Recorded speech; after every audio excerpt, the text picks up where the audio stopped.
ओम जय श्री हरि विष्णु। धर्म साधना परिवार के सभी सदस्यों को देव उठनी एकादशी और तुलसी विवाह की हार्दिक शुभकामनाएं। भगवान श्री हरि विष्णु और माँ लक्ष्मी की कृपा सदैव आप और आपके पूरे परिवार पर बनी रहे। माता तुलसी की कृपा से आपका जीवन सुखमय हो, इसी मंगल कामना के साथ आज की वीडियो का प्रारंभ करते हैं। तो आज की वीडियो में मैं आपको सुनाने वाली हूँ कार्तिक मास की शुक्ल पक्ष की हरि प्रबोधिनी एकादशी या देवोत्थान एकादशी व्रत की कथा। और इसके साथ ही वीडियो के अंत में आप जानेंगे हरि प्रबोधिनी एकादशी के पारण का शुभ मुहूर्त क्या है। दोस्तों, दिवाली के बाद कार्तिक मास की शुक्ल पक्ष की एकादशी को देवोत्थान एकादशी या देव उठान एकादशी कहा जाता है। हरि प्रबोधिनी एकादशी भी कहा जाता है। इस दिन सभी सनातन धर्मी को सुबह जल्दी उठना चाहिए और अपने घर की साफ सफाई करनी चाहिए। आंगन में खड़िया, मिट्टी या गेरू से रंगोली बनानी चाहिए। आंगन के बीचों बीच या फिर एक ओखली में गेरू से चित्र बनाकर पूरियां, पकवान, मिष्ठान, बेर, सिंघाड़े, ऋतुफल और गन्ना उस स्थान पर रख दिया जाता है और एक परात अथवा डलिया से उसे ढक दिया जाता है तथा एक दीपक भी जला दिया जाता है। और रात्रि के समय भगवान श्री हरि विष्णु और देवताओं की पूजा आराधना करके परिवार के सभी सदस्य भजन कीर्तन करते हैं, उनके नाम का और मंत्रों का स्मरण करते हैं। इसके बाद घंटा, घड़ियाल और शंख बजाकर या थाली और सूप बजाकर भगवान श्री हरि विष्णु को जागृत किया जाता है। और भगवान श्री हरि विष्णु के जागने के बाद शालिग्राम स्वरूप का विवाह कराया जाता है तुलसी के साथ। और इसी के साथ ही सभी प्रकार के शुभ और मांगलिक कार्यों का प्रारंभ हो जाता है सनातन धर्म में। तुलसी और शालिग्राम का विवाह बिल्कुल उसी प्रकार से किया जाता है जिस प्रकार से सामान्य कन्या का विवाह होता है। और जिन दंपतियों के कोई कन्या संतति नहीं होती है, शास्त्रों के अनुसार उन्हें तुलसी और शालिग्राम का विवाह जरूर करना चाहिए। तुलसी का कन्यादान करने से कन्यादान के समान ही उन्हें पुण्य फल की प्राप्ति होती है। और देव उठनी एकादशी का महत्व बताया था जगत पिता ब्रह्मा जी ने नारद जी से। एक बार नारद जी ने जगत पिता ब्रह्मा जी से पूछा, हे पितामह, कार्तिक मास के शुक्ल पक्ष की एकादशी को भगवान विष्णु 4 मास के शयन के पश्चात उठते हैं, तो इस एकादशी का क्या नाम है? इस एकादशी का व्रत विधान क्या है तथा इस एकादशी का महत्व क्या है? कृपा पूर्वक बतलाइए। तब ब्रह्मर्षि नारद जी के पूछने पर ब्रह्मा जी बोले, हे देवर्षि नारद, इस एकादशी का नाम प्रबोधिनी एकादशी है। मनुष्य के समस्त पापों को हरने वाली और पुण्य एवं मुक्तिदायिनी इस प्रबोधिनी एकादशी की महिमा अनंत है। पृथ्वी पर गंगा की प्रभुता और समुद्रों तथा तीर्थों का प्रभाव तभी तक रहता है जब तक कार्तिक मास की विष्णु प्रबोधिनी एकादशी तिथि नहीं आती है। मनुष्य को जो फल 1000 अश्वमेघ यज्ञ से और 100 राजसूय यज्ञों से मिलता है, वही प्रबोधिनी एकादशी के व्रत से मिलता है। नारद जी कहने लगे, एक समय भोजन करने, रात्रि को भोजन करने तथा पूरे उपवास करने से क्या क्या फल मिलता है, सो आप कृपा करके मुझे समझाइए। तब ब्रह्मा जी बोले, हे पुत्र नारद, एक बार भोजन करने से 1 जन्म और रात्रि को भोजन करने से 2 जन्मों तथा पूरे दिन उपवास करने से 7 जन्मों के पाप नष्ट हो जाते हैं। जो वस्तु न मिल सके और जो दिखाई न दे सके, वह भी हरि प्रबोधिनी एकादशी का व्रत करने से प्राप्त हो जाती है। सुमेरु और मंद्राचल के समान भारी पाप भी तथा अनेकानेक पूर्व जन्मों में किए गए संपूर्ण पाप भी इसके व्रत से क्षण भर में ही नष्ट हो जाते हैं। विधि पूर्वक थोड़ा सा पुण्य कर्म भी बहुत अधिक फल देता है, परंतु विधि रहित चाहे अधिक किया जाए तो भी उसका फल कुछ नहीं मिलता है। संध्या न करने वाले, नास्तिक, वेद निंदक, धर्मशास्त्रों को दूषित करने वाले, पाप कर्मों में रत रहने वाले, धोखा देने वाले, ये सब लोग चांडाल के समान होते हैं। जो विधवा तथा सधवा ब्राह्मणी का भोग करता है, उसका कुल नष्ट हो जाता है। पर स्त्रीगामी के संतान नहीं होती है और उसके पूर्व जन्म के संचित श्रेष्ठ कर्म भी नष्ट हो जाते हैं।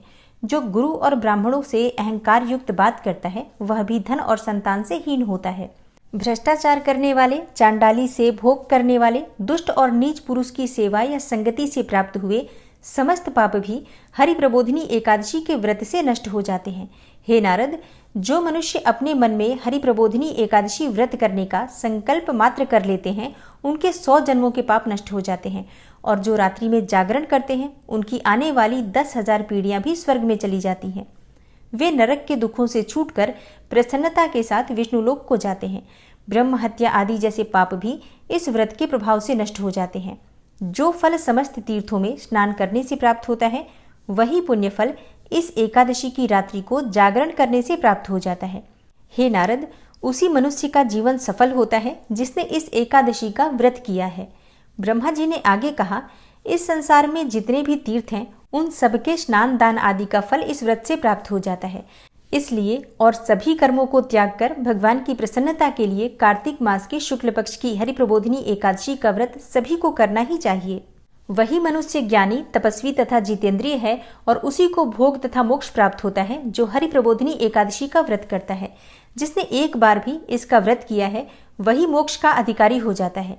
मन, कर्म, वचन तीनों प्रकार के पाप इस रात्रि को केवल जागरण मात्र से नष्ट हो जाते हैं। हरि प्रबोधिनी एकादशी के दिन जो मनुष्य भगवान के प्रसन्नार्थ स्नान, दान, यज्ञ आदि करते हैं वे अक्षय पुण्य की प्राप्ति करते हैं। इस एकादशी का व्रत करने मात्र से मनुष्य के बचपन, यौवन और वृद्धावस्था में किए हुए संपूर्ण पाप नष्ट हो जाते हैं। हरि प्रबोधिनी एकादशी की रात्रि में जागरण करने का फल चंद्र ग्रहण अथवा सूर्य ग्रहण के समय पुष्कर में स्नान करने से 1000 गुना अधिक प्राप्त होता है। जो मनुष्य प्रबोधिनी एकादशी का व्रत नहीं करते उनके समस्त पुण्य व्यर्थ हैं।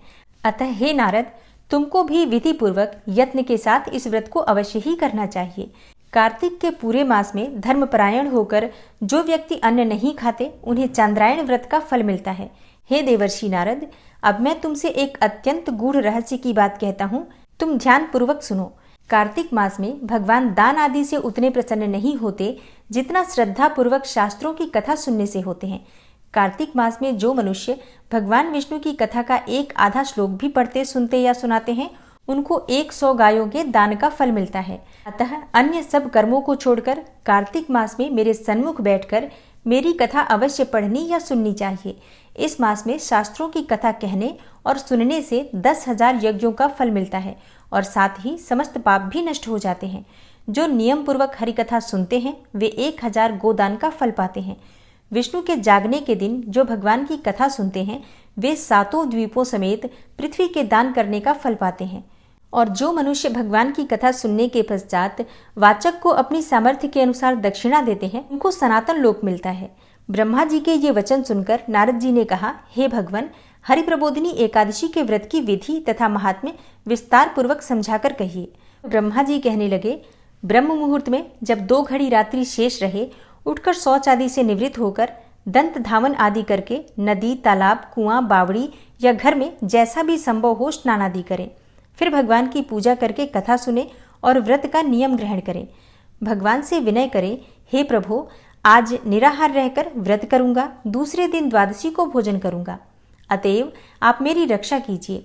तत्पश्चात भक्ति भाव से व्रत करना चाहिए। रात्रि को भगवान के आगे जागरण करना चाहिए। नृत्य और गीत आदि करने चाहिए। हरि प्रबोधिनी एकादशी के दिन कृपणता का त्याग करके मतलब कंजूसी का त्याग करके पुष्पों, फलों, अगर, धूप, दीप, नैवेद्य आदि से भगवान का पूजन करना चाहिए। शंख में जल भरकर भगवान को अर्घ्य देवें। इसका समस्त तीर्थों से भी करोड़ गुना फल प्राप्त होता है। जो मनुष्य अगस्त्य के पुष्पों से भगवान का पूजन करते हैं उनके आगे इंद्र भी हाथ जोड़ता है। कार्तिक मास में बिल्वपत्र से भगवान का पूजन करने से मुक्ति की प्राप्ति होती है। कार्तिक मास में तुलसी से भगवान का पूजन करने वालों के 10,000 जन्मों के भी पाप नष्ट हो जाते हैं।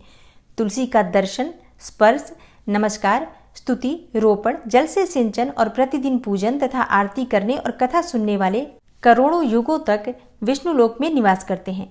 जो तुलसी का पौधा लगाते हैं उनके कुटुंब में उत्पन्न होने वाले प्रलय काल तक विष्णु लोक में निवास करते हैं। हे मुनि, रोपी हुई तुलसी जितनी जड़ों का विस्तार करती है उतने ही 1000 युग पर्यंत तुलसी रोपण करने वाले के सुकृत का विस्तार होता है, मतलब उसका यश बढ़ता है। और जिस मनुष्य की रोपण की हुई तुलसी की जितनी शास्त्रा प्रशास्त्रा बीज और फल पृथ्वी में बढ़ते हैं उस मनुष्य के उतने ही कुल 2000 कल्प तक विष्णु लोक में निवास करते हैं। हरि पूजा में पुष्पों के महत्व का वर्णन करते हुए ब्रह्मा जी कहते हैं, हे वत्स, जो कदम के पुष्पों से विष्णु का पूजन करते हैं वे कभी यमराज के दर्शन नहीं करते। गुलाब के पुष्पों से भगवान का पूजन करने वाले को मुक्ति की प्राप्ति होती है। जो वकुल और अशोक के पुष्पों से भगवान का पूजन करते हैं वे सूर्य और चंद्रमा के रहने तक किसी प्रकार का शोक नहीं पाते। जो मनुष्य सफेद या लाल कनेर के फूलों से भगवान का पूजन करते हैं उन पर भगवान अत्यंत प्रसन्न रहते हैं और वे मनुष्य करोड़ों गायों के दान का फल पाते हैं। जो मनुष्य दूर्वा के अंकुरों से भगवान की पूजा करते हैं उन्हें 100 गुना फल प्राप्त होता है। जो शमी के पत्र से अथवा चंपा के फूलों से भगवान का पूजन करते हैं वे मनुष्य फिर संसार में नहीं आते। और जो मनुष्य केतकी के पुष्प भगवान पर चढ़ाते हैं उनके करोड़ों जन्मों के भी पाप नष्ट हो जाते हैं। पीले और लाल वर्ण के कमल के पुष्पों से भगवान का पूजन करने वाले श्वेत द्वीप में निवास करते हैं। और इसके आगे ब्रह्मा जी कहते हैं, प्रबोधिनी एकादशी की पूरी रात्रि को जागरण करना चाहिए, पूजन करना चाहिए। कथा कीर्तन करने के पश्चात प्रातःकाल उठकर नदी पर जाएं और वहां स्नान करें, जप करें तथा नित्य कर्म करके घर पर आकर विधि विधान पूर्वक भगवान केशव का पूजन करें। द्वादशी को व्रत की समाप्ति पर विद्वान ब्राह्मणों को भोजन करावें और दक्षिणा देकर क्षमा याचना करें और इसके पश्चात भोजन, गौ और दक्षिणा देकर गुरु का पूजन करें। जो वस्तु व्रत में छोड़ने का नियम किया हो वह ब्राह्मणों को पर्याप्त मात्रा में दे। और हे नारद, रात्रि में भोजन करने वाला मनुष्य ब्राह्मणों को भोजन करावे और स्वर्ण सहित बैल का दान करे। जो मनुष्य मांसाहारी नहीं है वह गौ का दान करे। आंवले से स्नान करने वाले मनुष्य को दही और शहद का दान करना चाहिए और जो मनुष्य फलों का त्याग करता है उसे फलों का दान करना चाहिए। तेल तथा घृत छोड़ने पर और दूध और अन्न छोड़ने पर चावल का दान दिया जाता है। और जो मनुष्य भूमि शयन का व्रत लेते हैं उनको शैया तथा तुलसी सब सामग्री सहित देनी चाहिए। पत्ते पर भोजन करने वाले को स्वर्ण का पत्ता घृत के साथ देना चाहिए और मौन व्रत धारण करने वाले को ब्राह्मण को और ब्राह्मणी को मिठाई का भोजन कराना चाहिए। बाल रखने वाले को दर्पण, जूता छोड़ने वाले को एक जोड़ा जूता, लवण त्यागने वाले को शर्करा दान करनी चाहिए।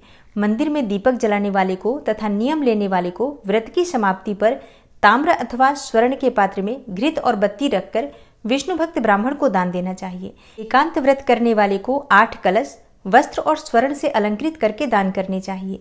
यदि इतना संभव न हो सके तो इनके अभाव में जितना अधिकाधिक हो जाए उतना अवश्य दान करें। ब्राह्मणों का आशीर्वचन सब व्रतों की सिद्धि देने वाला कहा गया है, इसलिए उन्हें सब प्रकार से संतुष्ट करके विदा करें। तत्पश्चात स्वयं भी भोजन करें और जिन वस्तुओं को चातुर्मास्य में छोड़ा हो उन वस्तुओं को ग्रहण करने लगें। तत्पश्चात ब्रह्मा जी ने नारद जी से कहा, हे देवर्षि नारद, जो बुद्धिमान मनुष्य इस प्रकार चातुर्मास्य का व्रत निर्विघ्न समाप्त करते हैं उनका पुनः जन्म नहीं होता। यदि व्रत भ्रष्ट हो जाए तो व्रत करने वाला अंधा या कोढ़ी हो जाता है। और व्रत करने वाले की बात ही क्या है, इस कथा को पढ़ने और सुनने मात्र से ही अनंत गोदान का फल प्राप्त होता है। हरि प्रबोधिनी एकादशी की पौराणिक कथा के अनुसार एक राजा के राज्य में सभी लोग एकादशी का व्रत रखते थे। उस राज्य के नियम के अनुसार प्रजा तथा नौकर चाकरों से लेकर पशुओं तक को भी एकादशी के दिन अन्न का भोजन नहीं दिया जाता था। एक दिन किसी दूसरे राज्य का एक व्यक्ति राजा के पास आकर बोला, महाराज, कृपा करके मुझे नौकरी पर रख लीजिए। तब राजा ने उसके सामने एक शर्त रखी कि ठीक है, रख लेते हैं, किंतु रोज तो तुम्हें खाने को सब कुछ मिलेगा पर एकादशी को अन्न नहीं मिलेगा।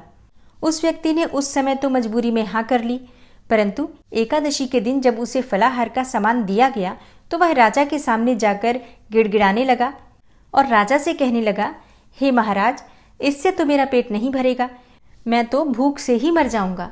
हे महाराज, मुझे अन्न दे दीजिए। राजा ने तब उसे शर्त की बात याद दिलाई, परंतु वह अन्न छोड़ने को राजी नहीं हुआ। तब राजा ने उसे आटा, दाल, चावल आदि दिए। वह नित्य की तरह नदी पर पहुंचा और स्नान करके भोजन पकाने लगा।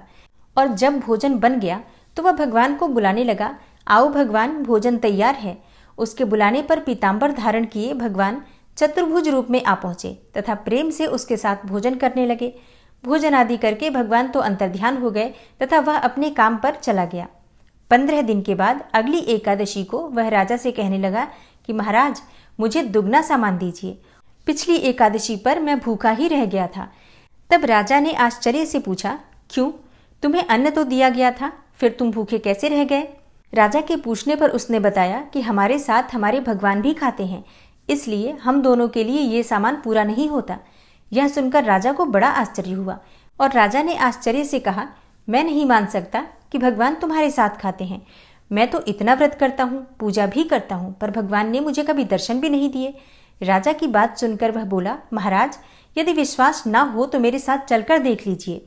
राजा एक पेड़ के पीछे छुपकर बैठ गया। उस व्यक्ति ने भोजन बनाया तथा भगवान को शाम तक पुकारता रहा, परंतु भगवान नहीं आए। अंत में उसने कहा, हे भगवान, यदि आप नहीं आए तो मैं नदी में कूदकर अपने प्राण त्याग दूंगा। उसके इतना कहने पर भी जब भगवान नहीं आए तब वह प्राण त्यागने के उद्देश्य से नदी की तरफ बढ़ा। प्राण त्यागने का उसका इरादा दृढ़ देखकर भगवान ने शीघ्र ही प्रकट होकर उसे रोक लिया और साथ बैठकर भोजन करने लगे। खा पीकर वे उसे अपने विमान में बिठाकर अपने धाम ले गए। यह देखकर राजा ने सोचा कि व्रत और उपवास से तब तक कोई फायदा नहीं होता जब तक मन शुद्ध न हो, इससे राजा को ज्ञान मिला और वह भी सच्चे मन से व्रत और उपवास करने लगा और अंत में स्वर्ग को प्राप्त हुआ। और देव प्रबोधिनी एकादशी की दूसरी कथा। एक राजा था, उसके राज्य में प्रजा बहुत सुखी थी। उस राजा के राज्य में एकादशी के दिन कोई भी अन्न नहीं बेचता था, सभी फलाहार करते थे। एक बार भगवान ने राजा की परीक्षा लेनी चाहिए। भगवान ने एक सुंदरी का रूप धारण किया तथा सड़क पर जाकर बैठ गए। तभी राजा उधर से निकला और सुंदरी को देखकर चकित रह गया। उसने पूछा, हे सुंदरी, तुम कौन हो और इस तरह यहाँ क्यों बैठी हो? तब सुंदर स्त्री बने भगवान बोले, मैं निराश्रिता हूँ, नगर में मेरा कोई भी जाना पहचाना नहीं है, किससे सहायता मांगू? राजा उसके रूप पर मोहित हो गया था। वह बोला, तुम मेरे महल में चलकर मेरी रानी बनकर रहो। सुंदरी बोली, मैं तुम्हारी बात मानूंगी, पर तुम्हें राज्य का अधिकार मुझे सौंपना होगा। राज्य पर मेरा पूर्ण अधिकार होगा, मैं जो भी बनाऊंगी तुम्हें वही खाना होगा। राजा उसके रूप पर मोहित था, इसलिए उसने उसकी सभी शर्तें स्वीकार कर ली। अगले दिन एकादशी थी। रानी ने हुक्म दिया कि बाजारों में अन्य दिनों की तरह अन्न बेचा जाए। उसने घर में भी मांस मछली आदि पकवाए तथा परोसकर राजा से खाने के लिए कहा। यह देखकर राजा बोला, रानी, आज एकादशी है, मैं तो केवल फलाहार ही करूंगा। तब रानी ने शर्त की याद दिलाई और बोली, या तो खाना खाओ, नहीं तो मैं बड़े राजकुमार का सिर काट लूंगी। राजा बहुत परेशान हुआ। राजा ने अपनी स्थिति बड़ी रानी से कही तो बड़ी रानी बोली, महाराज, धर्म न छोड़ें, बड़े राजकुमार का सिर दे दीजिए। पुत्र तो फिर भी मिल जाएगा, लेकिन एक बार धर्म गया तो धर्म नहीं मिलेगा। इसी दौरान बड़ा राजकुमार भी खेलकर आ गया। माँ की आंखों में आंसू देखकर वह रोने का कारण पूछने लगा तो माँ ने उसे सारी वस्तु स्थिति बता दी। तब वह बोला, मैं सिर देने के लिए तैयार हूँ, पिताजी के धर्म की रक्षा होगी, जरूर होगी। राजा दुखी मन से राजकुमार का सिर देने को तैयार हो गया तो रानी के रूप में भगवान विष्णु ने प्रकट होकर असली बात बताई। हे राजन, तुम इस कठिन परीक्षा में भी पास हुए। भगवान ने प्रसन्न मन से राजा से वर मांगने को कहा तो राजा बोला, भगवान, आपका दिया सब कुछ है, हमारा उद्धार करें। उसी समय वहां एक विमान उतरा। राजा ने अपना राज्य पुत्र को सौंप दिया और विमान में बैठकर परम धाम को चला गया। और देव उठनी एकादशी की तीसरी और सबसे प्रमुख कथा है शंखासुर नामक राक्षस की और तुलसा माता की। शिव महापुराण के अनुसार पौराणिक समय में दैत्यों का राजा दंभ हुआ करता था। वह बहुत बड़ा विष्णु भक्त था। कई सालों तक उसके यहाँ कोई संतान नहीं थी। उसके कारण उसने शुक्राचार्य को अपना गुरु बनाकर श्री कृष्ण मंत्र प्राप्त किया। यह मंत्र प्राप्त करके उसने पुष्कर सरोवर में घोर तपस्या की। भगवान विष्णु उसकी तपस्या से प्रसन्न हुए और उसे संतान प्राप्ति का वरदान दे दिया। भगवान विष्णु के वरदान से राजा दंभ के यहाँ एक पुत्र ने जन्म लिया। इस पुत्र का नाम रखा गया शंखचूड़। बड़ा होकर शंखचूड़ ने ब्रह्मा जी को प्रसन्न करने के लिए पुष्कर में घोर तपस्या की। उसकी तपस्या से प्रसन्न होकर ब्रह्मा जी ने उसे वरदान मांगने को कहा। तब शंखचूड़ ने वरदान मांगा कि वह हमेशा अजर अमर रहे और कोई भी देवता उसे नहीं मार पाए। ब्रह्मा जी ने उसे वरदान दे दिया और कहा कि वह बद्री वन जाकर धर्मध्वज की पुत्री तुलसी जी जो तपस्या कर रही हैं उनसे विवाह कर लें। शंखचूड़ ने वैसा ही किया और तुलसी के साथ विवाह के बाद सुखपूर्वक रहने लगा। उसने अपने बल से देवताओं, असुरों, दानवों, राक्षसों, गंधर्वों, नागों, किन्नरों, मनुष्यों तथा त्रिलोकी के सभी प्राणियों पर विजय प्राप्त कर ली। वह भगवान श्री कृष्ण का परम भक्त था। शंखचूड़ के अत्याचारों से परेशान होकर सभी देवता ब्रह्मा जी के पास गए और ब्रह्मा जी उन्हें भगवान विष्णु के पास ले गए। भगवान विष्णु ने कहा कि शंखचूड़ की मृत्यु भगवान शिव के त्रिशूल से ही होगी, अतः आप उनके पास जाएं। भगवान शिव ने चित्ररथ नामक गण को अपना दूत बनाकर शंखचूड़ के पास भेजा। चित्ररथ ने शंखचूड़ को समझाया कि वह देवताओं को उनका राज्य लौटा दें, परंतु शंखचूड़ ने मना कर दिया और कहा कि वह महेश्वर से युद्ध करना चाहता है। भगवान शिव को जब यह बात पता चली तो वे युद्ध के लिए अपनी सेना लेकर निकल पड़े। इस तरह देवताओं और दानवों में घमासान युद्ध हुआ, परंतु ब्रह्मा जी के वरदान के कारण शंखचूड़ को देवता नहीं हरा पाए। भगवान शिव ने शंखचूड़ का वध करने के लिए जैसे ही अपना त्रिशूल उठाया तभी आकाशवाणी हुई कि जब तक शंखचूड़ के हाथ में श्रीहरि का कवच है और इसकी पत्नी का सतीत्व अखंडित है, तब तक इसकी मृत्यु संभव नहीं है। आकाशवाणी सुनकर भगवान विष्णु वृद्ध ब्राह्मण का रूप धारण करके शंखचूड़ के पास गए और उससे श्रीहरि कवच दान में मांग लिया। शंखचूड़ ने वह कवच बिना किसी संकोच के दान कर दिया। इसके बाद भगवान विष्णु शंखचूड़ का रूप बनाकर तुलसी के पास गए। शंखचूड़ रूपी भगवान विष्णु ने तुलसी के महल के द्वार पर जाकर अपनी विजय होने की सूचना दी। यह सुनकर तुलसी बहुत प्रसन्न हुई और पति रूप में आए भगवान का पूजन किया और रमण किया। ऐसा करते ही तुलसी का सतीत्व खंडित हो गया और भगवान शिव ने युद्ध में अपने त्रिशूल से शंखचूड़ का वध कर दिया।